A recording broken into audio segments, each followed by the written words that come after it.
and welcome to Wavescan, the international DX program from Adventist World Radio.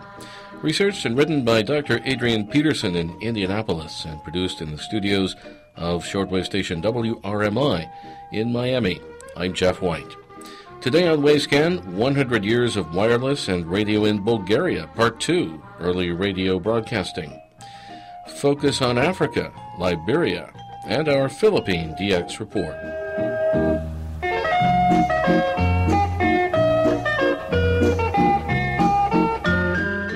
In our continuing series of topics on the 100-year history of wireless and radio in Bulgaria, we come to the story of early radio broadcasting in this Eastern European country. We take this interesting information from all available sources, including Bulgarian sources accessible on the Internet, and radio magazines in Europe and the United States, as well as radio magazines in Australia and New Zealand. The very first radio broadcasting event in Bulgaria took place on September 25th, 1921. At the time, radio broadcasting in any country was still very young, not much more than a couple of years old. As we assemble the story in Bulgaria, this is what happened.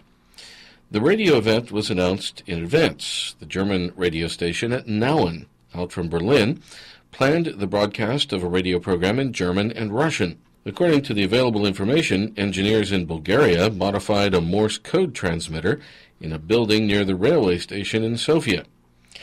They received the broadcast from Germany and fed it into the low-power local transmitter in Sofia for rebroadcast. The programming was received best, it is stated, in the Sofia post office and also at the telegraph station located at Kustendil, around 50 miles southwest of Sofia. His Majesty King Boris III donned the antiquated headphones of the day at the Sofia location on this historic occasion and heard the radio broadcast from Germany. 5 years later, a radio club was formed in Sofia, and they announced that they planned to obtain a radio transmitter and put it on the air. However, their intended project was never fulfilled.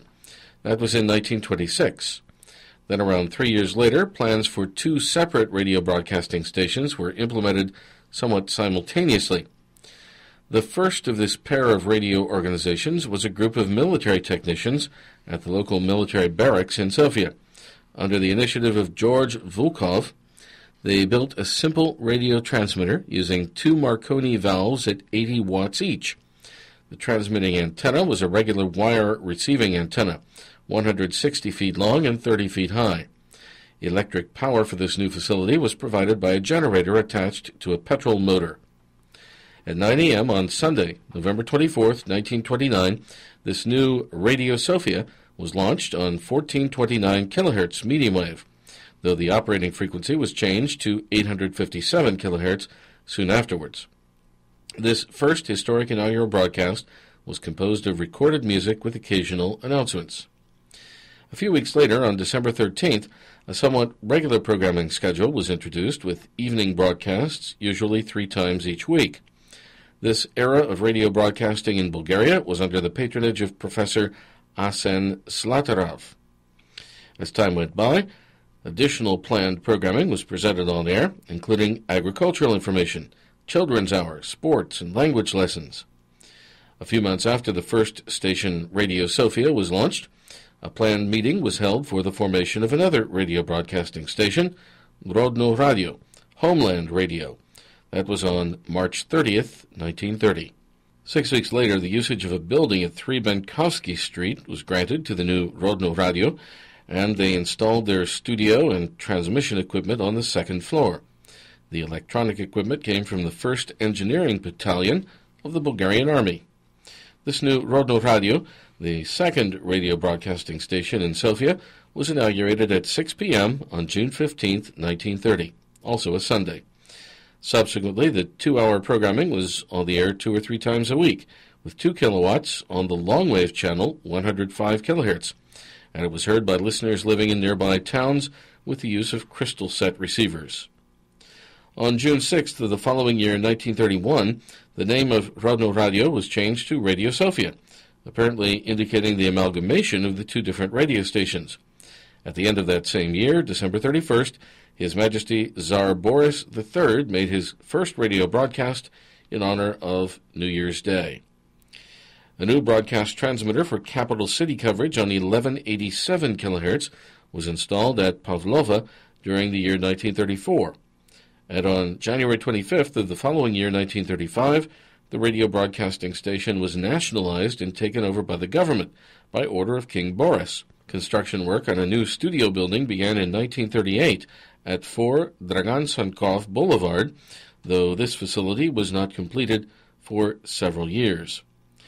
Regional medium wave stations were installed at 2 country locations around the middle of the 1930s.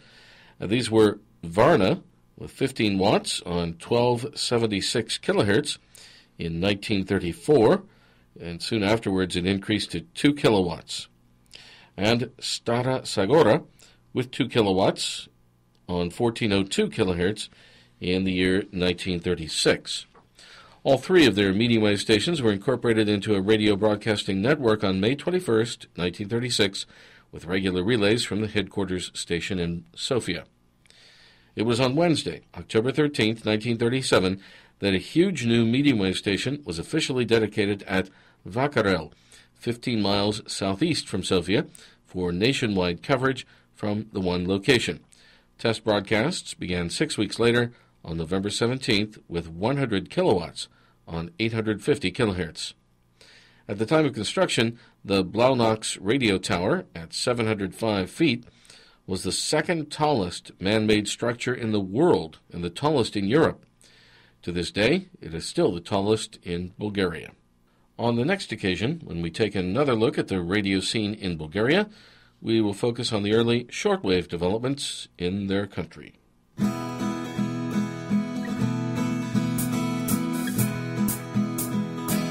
You're listening to Wavescan from Adventist World Radio. Send your comments and reception reports to Wavescan, Box 29235, Indianapolis, Indiana, 46229 in the United States. That's Wavescan, Box 29235, Indianapolis, Indiana, 46229 in the USA. Or you can email us at wavescan@awr.org. Our email once again, wavescan@awr.org.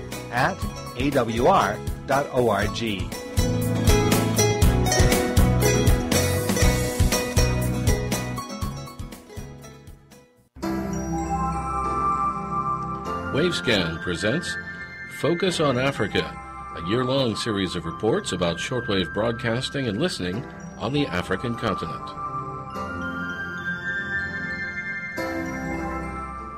You may have recognized the voice of Alan Graham in the Wavescan ID that we played a moment ago. Many shortwave listeners will remember Alan as the host of the DX Party Line program on HCJB from Quito, Ecuador, until the program ended in 2011.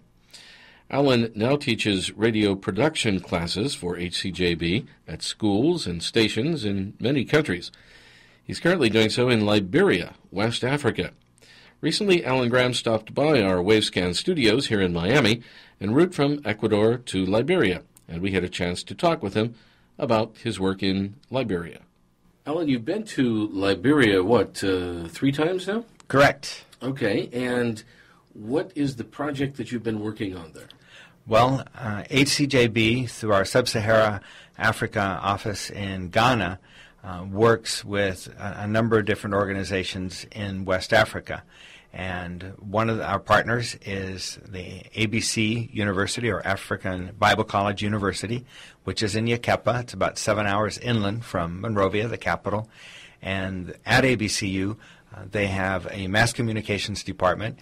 And then in April of 2012, launched a local FM station that is serving the community there where the university is, with the hopes of actually being able to someday have the transmitter and the antenna on one of the mountains where one of the cell operators is, and that will give us a much wider coverage of most of what's called Nimba County where we're at.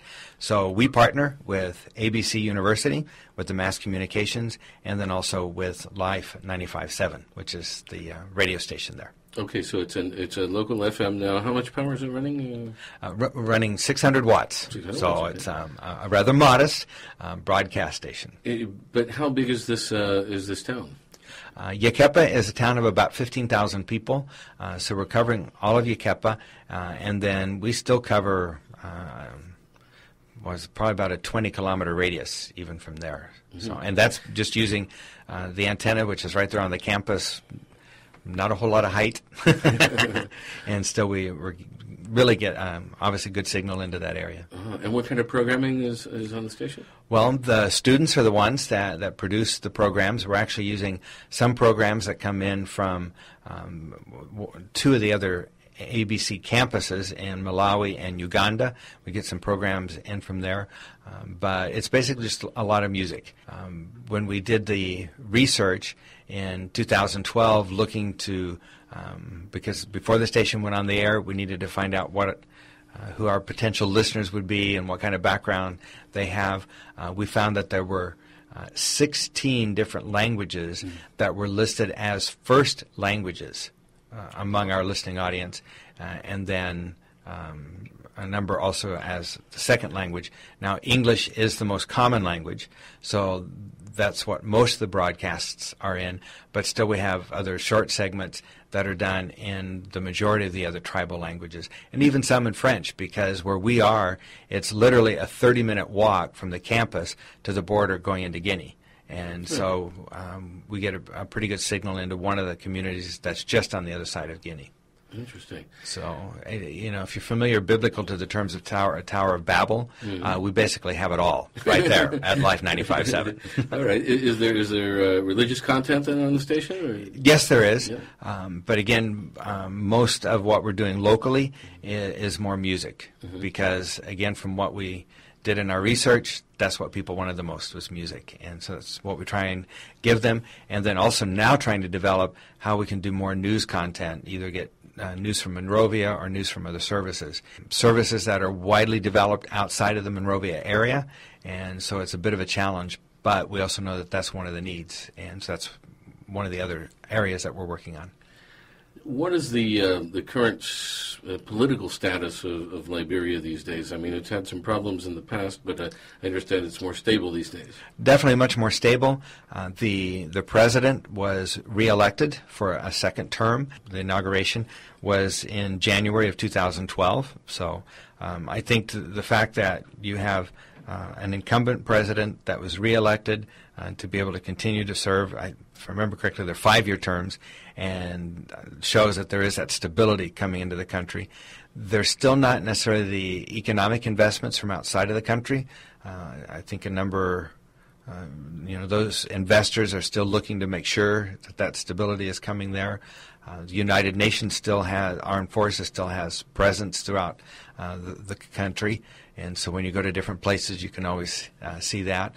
Now, I understand that's going to begin to diminish, and I'm sure the same thing that the United Nations was looking to find out, okay, were these last elections going to go? How was the process then of the inauguration?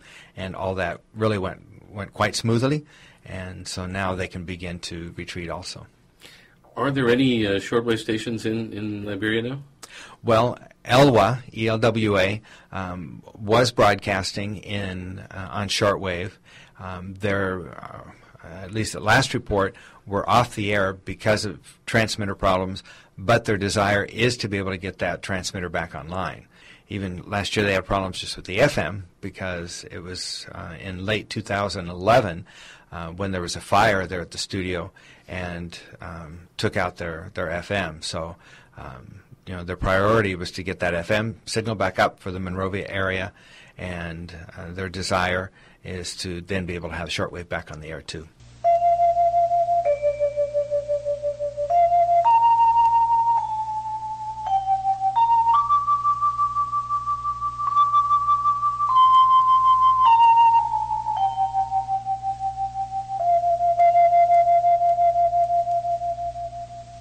A lot of longtime shortwave listeners, such as myself, can remember years and years ago ELWA being on shortwave. Mm-hmm. ELWA, in terms of how we look at it, is kind of like the HCJB of Africa. Mm-hmm. They were the pioneer shortwave Christian broadcaster for Africa, and that's why it was it was special for us as a mission to be able to send out an emergency request to many of our donors and help raise the funds to build a new FM studio. And even though there's no shortwave on the air now at this time from Liberia, is shortwave listening popular at all in Liberia? I think shortwave is still popular. When I was in Liberia between January and May of 2012, I had several opportunities to go out and spend weekends in some of the communities, and there was a lot of listening to stations like Unmill Radio, which is on an FM on a number of repeater stations throughout Liberia, but also shortwave that was being broadcast into Liberia, simply because there are no other media that's available. There's no television in these areas. Obviously there could be satellite, but there's no electricity, and so battery-operated radios is what the people use. And I want to say most, maybe a bit of an exaggeration, but at least a good number of the radios that I saw where families were listening as a family group together were shortwave capable. Mm-hmm. And I know many times you could hear where they're listening to BBC. And so yes, it's still used, at least in West Africa and Liberia. And so I guess we can assume that there's not a whole lot of online radio listening going on. No. At the campus for African Bible College University, we have fairly good internet service, not like you would have here in Miami or in maybe other places, but still it was fairly good, fairly reliable, and definitely much better than even within the community of Yekepa. But once you get out of Yekepa, there's nothing. Even one of the major cities there, a lot bigger than Yekepa, called Ganta, has one cyber cafe, and it has 2 computers. And the speed from, I have not used them, but what one of my students called it, is slower than dial-up. So not that most people would even remember what dial-up is, but if you do, even a slower speed than that. And then once you get out into the villages, there is no internet whatsoever. That was Alan Graham of HCJB talking with us about shortwave listening and his work in the West African nation of Liberia. And if you happen to be in the Yekepa, Liberia area, you might hear Alan doing the identification on Life FM. Broadcasting from ABC University in Nimba County, this is Life 95.7, Yekepa, Liberia. You're listening to Wavescan from Adventist World Radio. And our national anthem for this week is the Anthem of Liberia.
National Anthem of Liberia on Wavescan.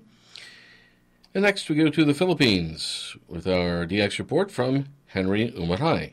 Happy New Year, everyone, to the dear shortwave listeners.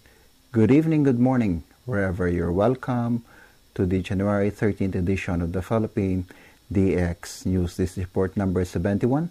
I'm Henry Umaday, Nantique, Central Philippines. Glad to be back, and thank you for listening. Let me thank our DXR friends for the reception report and for keeping in touch.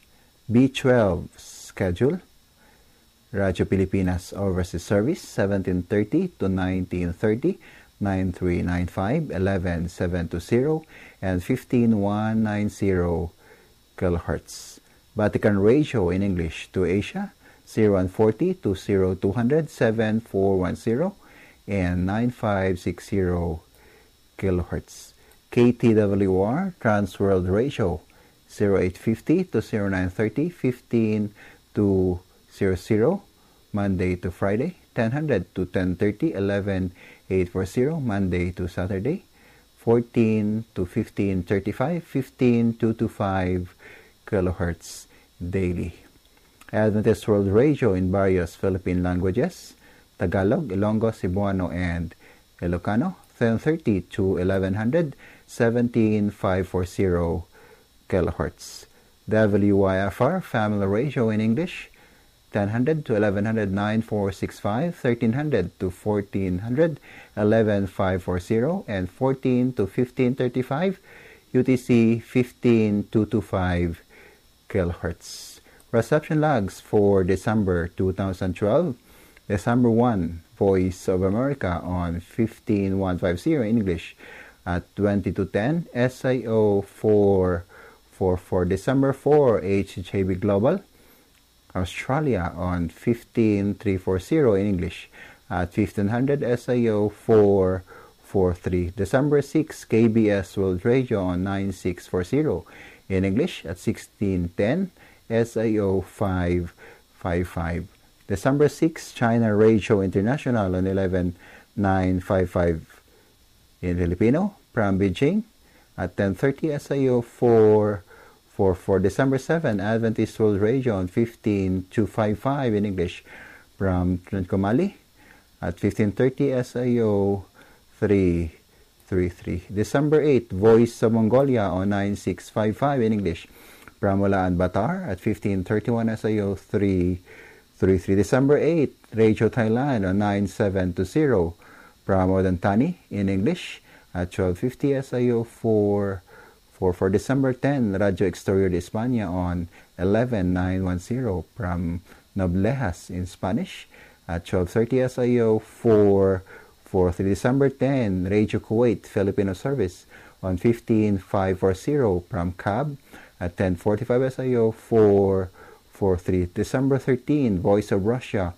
on 11840 in English at 1432, SIO 444. December 13, WYFR Family Radio on 9465 in English from Tashkent at 1250, SIO 333. December 14, Voice of America on 12150 in English from Tinang at 1250, SIO 444. December 14, Pan American Broadcasting Corporation on 15205 in English from France at 1400, SIO 333. December 14, Adventist World Radio on 11740 from Agat, Guam in English at 1630, SIO 444. December 23, Voice of Vietnam on 12020 from Santay in English at 1250, SIO 333. And December 23, Vival Voice on 15470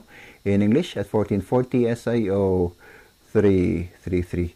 We have a special QSL card just for you. For your reception report, please send 1 IRC International Reply Coupon or $2 US return postage will be greatly appreciated. And friends, if you want to get the transcript of today's Pilipinas DX News and see our QSL card series, please visit http://filipinasdx.wordpress.com. That's http://filipinasdx.wordpress.com or http://filipinasdx.blogspot.com. Follow us also on Facebook, facebook.com/FilipinasDX, or you may want to send us your comments, suggestions, reception logs, and informations to filipinasdx@yahoo.com. That's PILIPINASDX for filipinasdx@yahoo.com. This has been Henry Omanay for Ways Caniniticas Central Philippines saying mabuhay at maraming salamat po. And finally, some sad news from St. Petersburg. All Voice of Russia relays via St. Petersburg, the Krasny Bor Transmitting Center, were stopped on December 31st, 2012 at 2100 UTC after 50 years of broadcasting from Krasny Bor, or as it was also known, Radio Center Number 11. That news from Mikhail Timofeyev and DX Explorer via the Danish Shortwave Club International. We note on the Voice of Russia website that as of January 1st, the station has ended all of its English-language shortwave transmissions to North America and Europe, except for 8 hours per day in DRM only to Europe. The Voice of Russia is also maintaining 4 hours per day in English to Latin America on shortwave, regular analog shortwave, from 2200 to midnight UTC on 9395 kHz, and from midnight to 0400 UTC on 7290 kHz. Of course, the Voice of Russia can also be heard in North America and Europe on the Internet. And we have late word from Paco Rubio of the Barcelona DX Association that since January 1st, the Voice of Russia is only broadcasting in Spanish to Spain from 2000 to 2100 UTC in DRM only on the frequency of 6,000 kilohertz. It was heard with good quality in Barcelona. He says the Portuguese program to Europe from Voice of Russia is also now only in DRM on the same frequency of 6,000 kilohertz during the following hour from 2100 UTC. And in Italian, they're only broadcasting on medium wave and in DRM at 1700 hours on 6145 kilohertz. So in summary, the Voice of Russia is betting on DRM for Europe. In total, they're transmitting in DRM 21 hours per day in 9 languages, says Paco Rubio.